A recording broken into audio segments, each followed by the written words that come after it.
Hello everyone, hope you're doing well. Today we're back on the update Danger Zone dev server and it's time to have a look at the Lancia 3RO.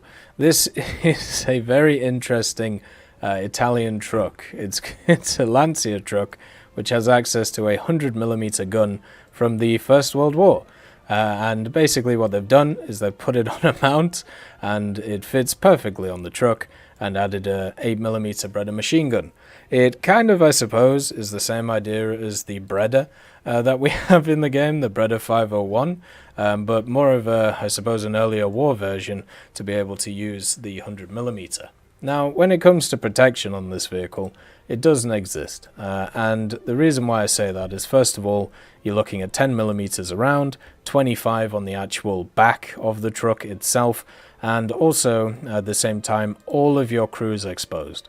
So this thing can get machine gunned in a matter of seconds. So you've got to be super careful about that. You will just die if that happens. And also, you're full of ammunition. So if they don't machine gun you, they're just going to shoot your ammo instead.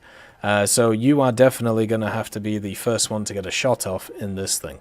At the same time, it doesn't have a ton of gun depression, which is a bit of a rough thing for this, but what it does have is a pretty beefy engine, 142 horsepower, 4 and 9 ton vehicle. So that means that you can actually motor around in this thing at a pretty nippy speed, and since it has 6 wheels, it should have extra traction compared to the general 4-wheel trucks that we see from other nations. So it might actually be able to deal with mud and grass and things like that a little bit better than it in general. So don't count off the mobility of this thing. I think it might actually at the start of games be used on certain maps to be able to get to power positions and then donk on people with the 100mm gun. Also, the fact that you can bring 72 rounds is hilarious. You should never bring 72 rounds, but it does mean that you have good flexibility on how many that you can bring. The reload itself is a little bit long, especially since you have 2 loaders, so if you lose one of them, that reload's going to increase by quite a lot, which might be a bit tough, but by that point you're probably already dead anyway, so it doesn't really matter.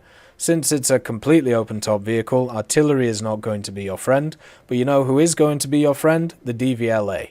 And the reason for that, it even has a good old number plate on it, so you're fully registered. And the other thing about the Lancia, the 100mm itself, even though it's a 1914 gun, it has some interesting ammunition. So it's got access to an AC shell, which is an anti-concrete shell, very much the same as what you find on the KV2 as its AP shell. Pens 47, 45, 20, so pretty rough muzzle velocity and also pretty rough when it comes to penetration. Then also you got HESH. Now this HESH pens quite a lot, 70mm, but they did say on the sneak peek stream that the values of this thing may change, which would be very sad because the HESH actually seems like quite a good round. You know, it's got good muzzle velocity, good TNT equivalent, and also very good pen, so it could actually make this vehicle pretty useful. It is also a rank 4 modification, which is very rough on it. And also at the same time, as you can see, this machine doesn't actually have a standard round. So if you research this thing, you won't be able to use it because it won't have a round attached to it. But I'm sure that'll be changed going forward. Otherwise, this vehicle is going to be impossible to play. You're going to have to ram people with it to be able to get the AC shell. It doesn't get access to any of the general bells and whistles, no scouting, it's a rank 1, and also no artillery because it's a tank destroyer. I really wish they would start giving tank destroyers some general or usable mechanic of their own, but unfortunately it doesn't exist. The 17BR as well is not very kind to anybody. They changed around some of these Italian vehicles, by the way. So the AB41 and the L60 are now the reserve vehicles, whereas the M13s are the no longer reserve vehicles. They're all at 2.0 right now. So if you want to run this thing at top BR, you got to bring the S42, which is quite a good tank destroyer, and then also the 4732, which is terrible. You might as well bring the L333 instead as a general vehicle. So that's a bit of a problem. If it was at 2.0 and a slightly better gun, then maybe we could be talking about something that would be a bit more usable than the other vehicles. It does have some pretty cool skins though. The standard low tier ones from the Italians. There's a ton of cool skins for Italy. That one's obviously the best, the Tricolor Desert, but there's still others which definitely look nice, including what I'll dub this as the clown camouflage for the clown vehicle. Now, even though I call this thing a clown vehicle, understand I'm actually doing it in appreciation for it.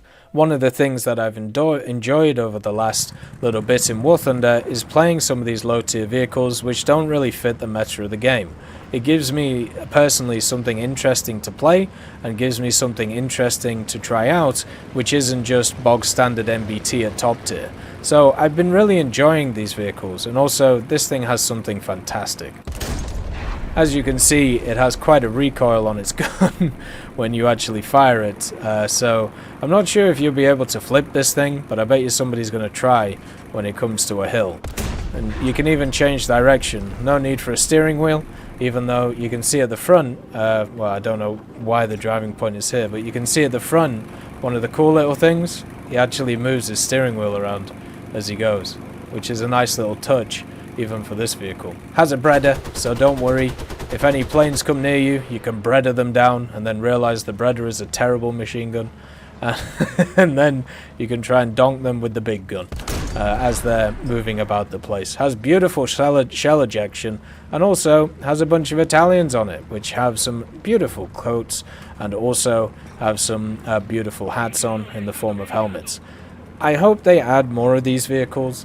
You know, the whole row prototype thing, the SPG, the Chihar LG, you know, vehicles like that have been some of my favorite experiences more recently in War Thunder, and it's all because they're not that hard to grind, so if you have a few games you still get a decent amount out of it. At the same time, if they're vehicles which don't really do too well in the meta, but also you can have a bit of fun with because you can just donk people and feel satisfied from doing that, and also they have a bit of mobility, or at least this one does, in moving around. And Italy, in my opinion, it doesn't have a ton of variety, especially at the lower tiers of the game. Like, it's got a bit of a problem with that stuff, so right now adding more of these vehicles in can only be a positive, because it'll get more people interested in them, and also at the same time it'll mean that people can test out other parts of the tech tree which are a little bit better. The Italian ground tree has a lot of nice BRs at it. 1.7 isn't one of them, but as more vehicles get added to it, hopefully more people can enjoy it and play the cool vehicles that are there. I really hope that more people do play Italy. The fact that it's known as the nation which is the least played, even though it has all of the five major tech trees in it, is kind of sad. And hopefully that is rectified. And not rectified by adding other nations, like Israel, which will take that spot, but instead adding goofy and fun vehicles like this one, which is what you need in the game like War Thunder. Not everything has to be super serious, meta-annihilating, and something which is just going to take over the game at its BR. Sometimes you need a bit of fun, and vehicles like this give it at a wonderful click. And even if you miss everything, you're still bouncing around the place, you're still having a bit of fun, and you're still getting machine gunned to death, which is always a bit of a problem. As always, I hope you have a wonderful day, and I'll see you next time. I'd just like to thank Merciless Reaper, Jerry Provolt, Mega Dino King, Professor X1718, Orange Tail, Sakoshi Tiger, Teddy, John Ryman, Universe, Eugen's Terry, Ambrosius McClellan, Daniel Stanton, Martinez, Moxie, B. Young, and Derek R., Barine, Lafouche, and Samuel Slick for supporting the channel.